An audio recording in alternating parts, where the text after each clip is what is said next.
आज की क्लास में अपन पढ़ेंगे मंदिर, राजस्थान के मंदिर को पढ़ेंगे। उससे पहले अपन थोड़ा सा मंदिर के बारे में उनकी शैलियों को देखते हैं।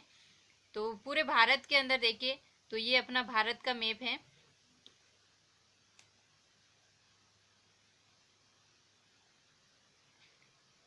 देखो बच्चों, ये अपना है भारत का मैप। ठीक है, इस तरह का कुछ दिखाई देता है भारत।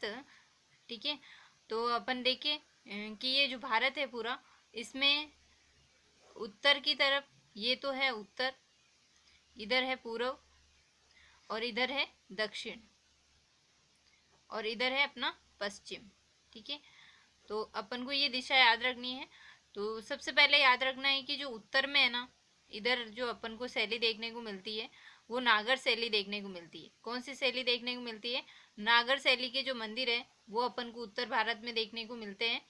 नागर शैली को अपन कहते हैं आर्य शैली भी कहा जाता है। नागर शैली को क्या कहा जाता है? तो आर्य शैली कहा जाता है। और यहाँ पर जो मंदिर देखने को मिलते हैं उनके जो है छत, ये जो है समतल छत से ऊपर उठे हुए दिखाई देते हैं। इस तरह के कुछ मंदिर दिखाई देते हैं। तो वो अपने को याद रखना है कौन सी शैली के अंदर देखने को मिलते हैं? नागर शैली के अंदर। नागर शैली के अंदर, नागर शैली उत्तर भारत में देखने को मिलती है, जिसको अपन क्या कहते हैं? आर्य शैली भी कहा जाता है। और फिर याद रखना है दक्षिण के अंदर, कन्या, यहाँ से कृष्णा से लेकर के कन्याकुमारी तक, कृष्णा से लेकर के कन्याकुमारी तक, कन्याकुमारी तक, कन्याकुमारी तक ये जो शैली देखने को अपन को मिलती है, ये दे से दक्षिण याद रखना है, दे से द्रविड़ याद रखनी है। तो जो द्रविड़ शैली है वो अपन को देखने को मिलती है कृष्णा से लेकर के कन्याकुमारी तक। दक्षिण भारत के अंदर जो शैली देखने को मिलती है वो मिलती है अपन को द्रविड़ शैली। द्रविड़ शैली जो मंदिर है वो अपन को दक्षिण भारत के अंदर देखने को मिलते हैं। और यहाँ पर जो मंदिर है वो अपन को पिरामिड की आकृति में दिखाई देता है, ऐसा दिखाई देता है कुछ पिरामिड। ठीक है, तो ये अपन को ध्यान रखना है कि ये इसके ऊपर ध्वजा है और ये कुछ इस तरह का मंदिर दिखाई देता है। तो ये द्रविड़ शैली के मंदिर हैं। और ये जो है पिरामिड आकृति के अंदर होते हैं, पिरामिड की आकृति के अंदर दिखाई देते हैं, तो पिरामिड नुमा होते हैं। और यहाँ के जो मंदिर है वो बहुमंजिला होते हैं। अपन मकान बनाते हैं तो इस तरह के बनाते हैं, कुछ ऊपर से ऊपर बनाते जाते हैं ना, तो इस तरह के कुछ मकान होते हैं, उसके ऊपर ये ऐसे ध्वजा लगेगी अगर मंदिर है तो। ठीक है, तो ये जो मंदिर है ये अपन को देखने को मिलते हैं कौन से शैली के अंदर? द्रविड़ शैली के अंदर। तो ये दक्षिण के अंदर याद रखना है कि जो दक्षिण भारत है वहाँ पर दक्षिण के अंदर द्रविड़ शैली देखने को मिल रही है।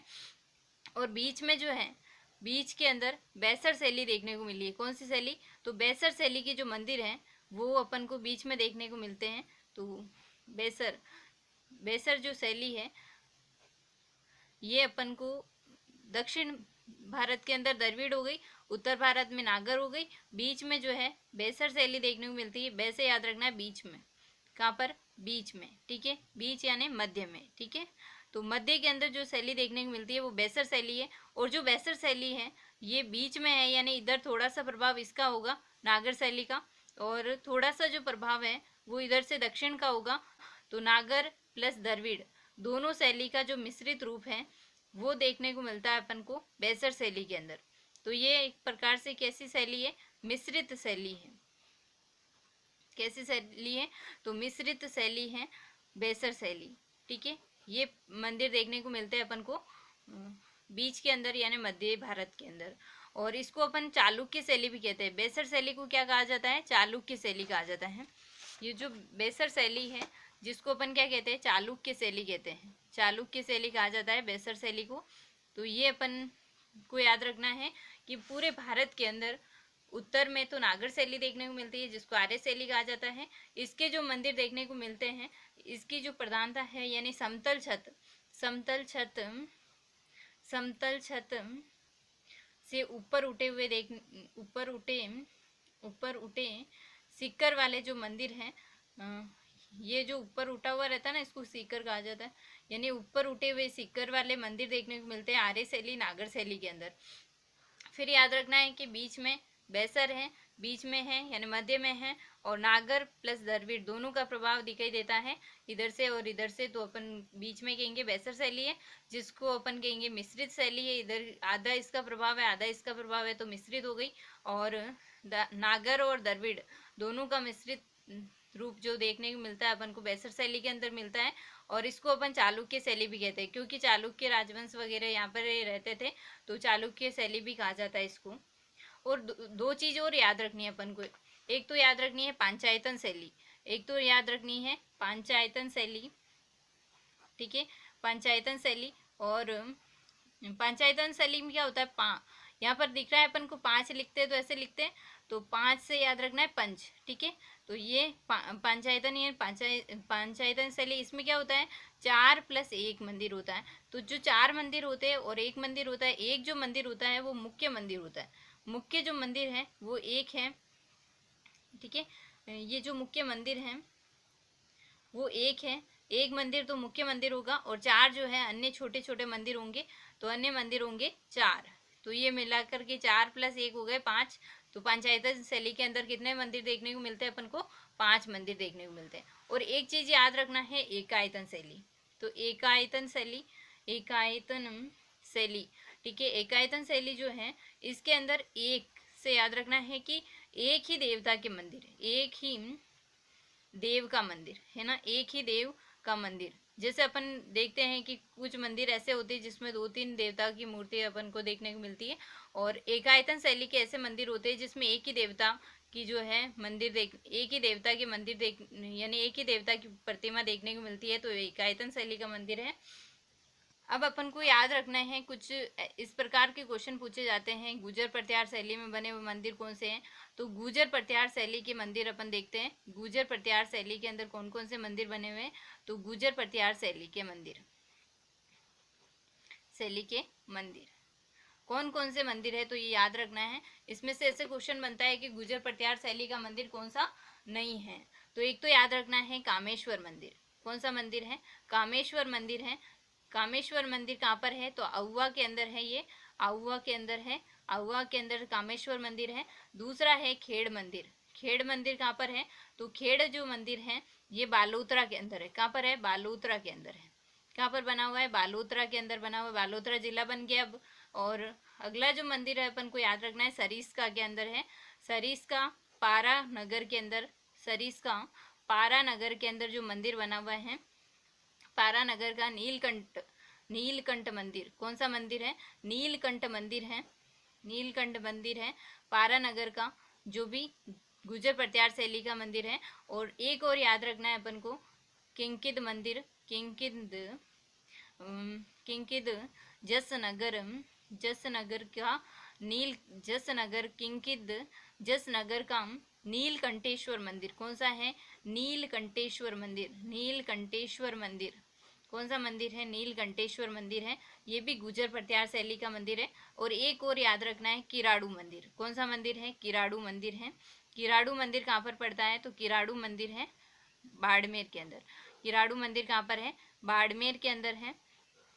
और ये किराड़ू मंदिर जो है ये गुर्जर प्रत्यार शैली के अंदर बना हुआ अंतिम मंदिर है, गुर्जर प्रत्यार शैली का अंतिम मंदिर, गुर्जर प्रत्यार शैली का क्या है, अंतिम मंदिर है, गुर्जर प्रत्यार शैली का अंतिम मंदिर है। शैली का अंतिम मंदिर कौन सा है, तो किराड़ू मंदिर है, अंतिम मंदिर है, गुर्जर प्रत्यार शैली के अंदर बना हुआ अंतिम मंदिर है, कौन सा, किराड़ू मंदिर। तो अपन ने क्या देखा है कि गुर्जर प्रत्यार शैली के अंदर बने हुए मंदिर कौन कौन से हैं, कामेश्वर मंदिर आहुआ के अंदर है, खेड़ मंदिर बालोतरा के अंदर है, सरिस्का पारानगर नीलकंठेश्वर मंदिर है, और किंकित जसनगर का नीलकंठेश्वर मंदिर, किराड़ू मंदिर बाड़मेर के अंदर है, और ये गुर्जर प्रत्यार शैली के अंदर बना। राजस्थान का एक एक चीज ये याद नोट करना कि भाई राजस्थान के अंदर, राजस्थान का एक तो होता है खजुराहो, खजुराहो, एक तो है खजुराहो और एक है मिनी खजुराहो। मिनी यानी क्या होता है, छोटा, तो मिनी खजुराहो, ठीक है। तो ये जो खजुराहो है, ये तो खजुराहो है, ये तो है अपने किराड़ू मंदिर, किराड़ू मंदिर, किराड़ू मंदिर कौन सा है, बाड़मेर के अंदर जो है किराड़ू मंदिर, वो अपना है खजुराहो। तो किराड़ू मंदिर कहाँ पर है, बाड़मेर के अंदर है, जो तो है खजुराहो। ठीक है। और ये मिनी खजुरा कहाँ से कौन सा है, तो ये भंड देवरा जो 12 वाला मंदिर है, भंड देवरा 12 के अंदर जो मंदिर बना हुआ है ये मिनी खजुरा है। तो इसका निर्माण जो है ये भी याद रख लेना कि इसका जो निर्माण करवाया गया है वो मलय वर्मा के द्वारा निर्माण करवाया गया है। आगे बढ़ते हैं। अब अपन को कुछ मंदिर ऐसे भी है जो भूमिज शैली के अंदर बने हुए हैं, है ना। तो अपन को याद रखना है कि भूमिज शैली के अंदर बने हुए कौन से मंदिर है, तो भूमिज शैली के जो मंदिर है वो अपन देखते हैं। कौन सी शैली, भूमिज शैली। कौन सी शैली के मंदिर हैं, तो भूमिज शैली के मंदिर हैं। भूमि शैली के जो मंदिर हैं वो कौन कौन से मंदिर हैं, तो ये भूमि शैली के जो मंदिर हैं वो अपन को देखना है। एक तो सबसे पहले है सेवाड़ी, पाली के अंदर जो मंदिर बना हुआ है ना, सेवाड़ी पाली, पाली के अंदर है सेवाड़ी का जैन मंदिर है। ये कैसा मंदिर है, जैन मंदिर है, सेवाड़ी पाली का जैन मंदिर। ये भूमि शैली के अंदर बना हुआ मंदिर है, ये प्रथम मंदिर है। भूमि शैली के अंदर बना हुआ पहला मंदिर है सेवाड़ी पाली वाला। दूसरा है मेनाल, मेणाल का जो महानालेश्वर मंदिर है, नालेश्वर मंदिर, ये जो महानालेश्वर मंदिर है ये भूमि शैली के अंदर बना हुआ मंदिर है। और रामगढ़ बारा का जो मंदिर है ना, रामगढ़ बारा वाला, रामगढ़ बारा का जो मंदिर है भंड-देवरा वाला, रामगढ़ बारा का भंड-देवरा मंदिर। कौन सा मंदिर है, तो भंड-देवरा मंदिर। भंड-देवरा जो मंदिर है ये भी भूमिज शैली का मंदिर है। तो एक तो ये याद रखना है अपन को किस शैली का है, भूमिज शैली का मंदिर है, रामगढ़ बारा वाला, भंड-देवरा बारा के अंदर है ये। और बिजोलिया का उंडेश्वर जो मंदिर है ना, उंडेश्वर मंदिर, ये कौन सी शैली के अंदर बना हुआ है, तो ये अपना बना हुआ है भूमिज शैली के अंदर। तो बिजोलिया का जो उड़ेश्वर मंदिर है वो भी भूमिज शैली का मंदिर है। तो ये याद रखना है अपन को कि भूमिज शैली के जो मंदिर हैं वो कौन कौन से हैं। एक तो सेवाड़ी पाली का जैन मंदिर है, ये भूमि शैली का प्रथम मंदिर है। मेणाल का जो महानालेश्वर मंदिर है ये भी भूमि शैली का मंदिर है। रामगढ़ बारा का जो भंड-देवरा मंदिर है ये भी भूमि शैली के अंदर बना हुआ है। बिजोलिया का जो उड़ेश्वर मंदिर है ये भी भूमिज शैली के अंदर बना हुआ है। तो आगे बढ़ते हैं। नाकोड़ा बालोतरा, यहाँ पर एक पार्श्वनाथ जैन मंदिर बना हुआ है। कौन सा मंदिर बना हुआ है, पार्श्वनाथ जी का जैन मंदिर बना हुआ है। पार्श्वनाथ जैन मंदिर, पार्श्वनाथ जैन मंदिर। पार्श्वनाथ जो जैन मंदिर है वो नाकोड़ा बाड़मेर के अंदर अपन पढ़ते थे, अब बालोतरा पढ़ना है। नाकोड़ा पार्श्वनाथ जैन मंदिर बालोतरा के अंदर है। और ये जो पार्श्वनाथ जी है वो 23वें जैन तीर्थंकर हैं, 23वें जैन तीर्थंकर हैं। ठीक है, जैन तीर्थंकर कौन से हैं, 23वें हैं। इनका जो मंदिर बना हुआ है वो पार्श्वनाथ जी का जैन मंदिर है, जिसको अपन मेवा नगरी क्या कहते हैं, तो मेवा नगरी कहते हैं, जिसको अपन कहते हैं मेवा नगरी। ठीक है, और आगे बढ़ते हैं। एक मंदिर अपन को ये याद रखना है, कौन सा मंदिर, विमल साई जैन मंदिर। कौन सा, विमल साई जैन मंदिर, विमल साई जैन मंदिर। विमल साई जो जैन मंदिर है इसका जो निर्माण करवाया है, इसका निर्माण किसने करवाया है, तो इसका निर्माण करवाया था विमल शाह ने। तो विमल साई से याद रखना है, विमल शाह ने निर्माण करवाया था। और ये किसके मंत्री थे, तो भीमदेव के मंत्री थे। ये किसके मंत्री थे, भीमदेव के मंत्री थे, भीमदेव के मंत्री थे। ये मंत्री थे भीमदेव के, विमल शाह भीमदेव के मंत्री थे। और इसकी शिल्पी की बात करें तो जो इसके शिल्पी है विमल साई जैन मंदिर के शिल्पी वो है कीर्तिधर। कौन है, कीर्तिधर है। और ऋषभदेव आदिनाथ को ये समर्पित है, यानी जो पहला जैन तीर्थंकर है ना, ऋषभदेव, किसको, ऋषभदेव जी को, जिसको अपन आदिनाथ भी कहते हैं। ऋषभदेव आदिनाथ जी का जो मंदिर है का मंदिर को समर्पित मंदिर है ये। ठीक है, ऋषभदेव आदिनाथ को समर्पित मंदिर है, समर्पित मंदिर। और ये जो ऋषभदेव जी हैं, आदिनाथ जी है, ये पहले तीर्थंकर है, फर्स्ट तीर्थंकर हैं। ठीक है, तो फर्स्ट तीर्थंकर है। 23वें तो अपन ने देखा पार्श्वनाथ जी, अब ये 23वें तीर्थंकर थे पार्श्वनाथ जी। फर्स्ट तीर्थंकर है कौन, ऋषभदेव, जिसको आदिनाथ भी कहा जाता है। और इसके बारे में कर्नल जेम्स टोड ने कहा है, कर्नल जेम्स टोड ने कहा, कर्नल जेम्स टोड ने क्या कहा इसके बारे में, इसके बारे में कहा कि भारतवर्ष में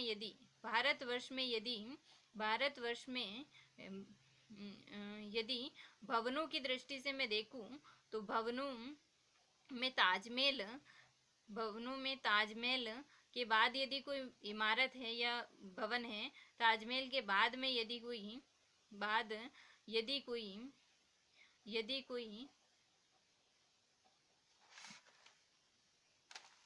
यदि कोई भवन है तो वे, ऐसा याद रखना किसने कहा है, तो कर्नल जेम्स टोड जी ने कहा है, कर्नल जेम्स टोड ने कहा है। तो ये याद रखना।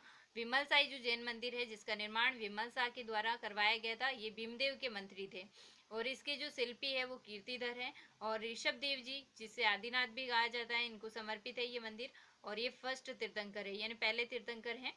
और विमल शाह ये जो विमल साई जो जैन मंदिर है जिसके बारे में कर्नल जेम्स टोड ने कहा है कि भारतवर्ष के भवनों में यदि ताजमहल के बाद में मैं कोई इमारत देखूं या कोई भवन देखूं तो वो विमल साई जैन मंदिर है। इतनी सुंदरता यहाँ पर देखने को मिलती है। ताजमहल आपने देखा होगा कितना सुंदर है, तो वैसे ही सुंदरता जो है विमल साई जैन मंदिर में देखने को मिलती है, इसलिए कर्नल जेम्स टोड ने ये कहा है इसके बारे में। आगे अपन को देखना है लुवण साई जैन मंदिर। कौन सा मंदिर है, तो लुणव साई जैन मंदिर। कौन सा मंदिर है, लुवण साई जैन मंदिर। ठीक है, जैन मंदिर है ये भी। तो लुणव साई जैन मंदिर जिसको अपन कहते हैं देवरानी जेठानी का मंदिर। क्या कहते हैं, देवरानी जेठानी का जो मंदिर है, देवरानी जेठानी का मंदिर, देवरानी जेठानी मंदिर भी कहा जाता है इसको। और ये कहाँ पर पड़ता है, तो सिरोही के अंदर है। यानी कि जो देरानी जेठानी मंदिर है, लुवण साई जैन मंदिर है, ये कहाँ पर है, सिरोही के अंदर है। जिसका निर्माण करवाया था इसका जो निर्माण करवाया है वो करवाया किसने, वास्तुपाल और तेजपाल ने। वास्तुपाल और तेजपाल ने करवाया था इसका निर्माण और तेजपाल के द्वारा निर्माण करवाया गया। विमल साई ये विमल साई नहीं, लुवण साई जो जैन मंदिर है जिसका निर्माण वास्तुपाल और तेजपाल के द्वारा करवाया गया था। वास्तुपाल और तेजपाल के द्वारा करवाए गए ये दोनों जो किसके मंत्री थे, तो ये मंत्री थे राजा वीर धवल के। राजा वीर धवल के मंत्री थे ये, वीर धवल के मंत्री थे। वीर धवल के मंत्री थे कौन, वास्तुपाल और तेजपाल वीर धवल के मंत्री थे। और इसके शिल्पी कौन है, तो इसके जो शिल्पी है वो याद रखना अपन को, इसके शिल्पी है शोभन देव। कौन है, शोभन देव। शोभन देव इसके शिल्पी हैं और सिरोही के अंदर है ये। तो याद रखना है लुवण साई जैन मंदिर अपन ने जिला दर्शन की जब क्लास ली थी उसमें अपन ने याद किया था ना। ये जो लुणव साई जैन मंदिर है, लुणव साई जैन मंदिर, लूण यानी क्या होता है, नमक। नमक कैसी वस्तु है, तो नमक तो एक वस्तु है और कैसी वस्तु है, वह तेज वस्तु है। तो याद रखना है अपन को, ट्रिक मान सकते हैं अपन, ऐसे याद रख सकते हैं। तो तेज वस्तु है तो इसका याद रखना है कि नमक यानी लूण लुवण साई जैन मंदिर, और वस्तु है यानी वास्तुपाल, और तेज है यानी तेजपाल ने इसका निर्माण करवाया। वास्तुपाल और तेजपाल ने इसका निर्माण करवाया। देरानी जेठानी यदि घर में है, कोई सब्जी बन रही है ना, देरानी ने या जेठानी ने सब्जी बनाई है और यदि देरानी बना रही है सब्जी और उसका सब्जी में यदि नमक तेज हो गया, तो तेज होने पर नमक सब्जी की शोभा क्या हो जाती है, कम हो जाती है। तो शोभा से याद रखना शोभन देव। शिल्पी कौन है, शोभन देव है। निर्माण तो अपन ने देख लिया वास्तुपाल और तेजपाल, और शोभन देव इसके शिल्पी हैं। और जब देरानी ज़्यादा तेज वाली सब्जी बनाएगी तो जेठानी का सिर चढ़ जाएगा, तो देरानी जेठानी मंदिर तो याद हो जाएगा, देरानी जेठानी का मंदिर भी कहते हैं इसको। और है कहाँ पर, सिर चढ़ जाएगा यानी सिरोही के अंदर है। और सारा, और नमक कैसा होता है, सफ़ेद रंग का होता है। सफ़ेद को अपन क्या कहते हैं, धवल। तो धवल देव के मंत्री थे ये। तो ये याद हो जाएगा पूरा। लुवण साई जैन मंदिर अपन ने जिला दर्शन की जो क्लास है उसमें और अच्छे से याद किया था। तो चलो आगे बढ़ते हैं। एक मंदिर ये याद रखना अपन को, भीमसा जैन मंदिर। कौन सा मंदिर है, भीमसा जैन मंदिर।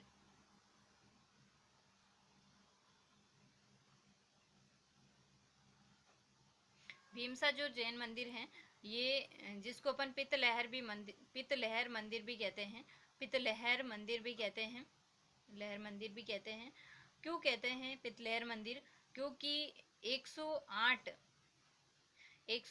मण 108 मण तो जानते ही हो मापने की एक इकाई है। तो 108 मण की पीतल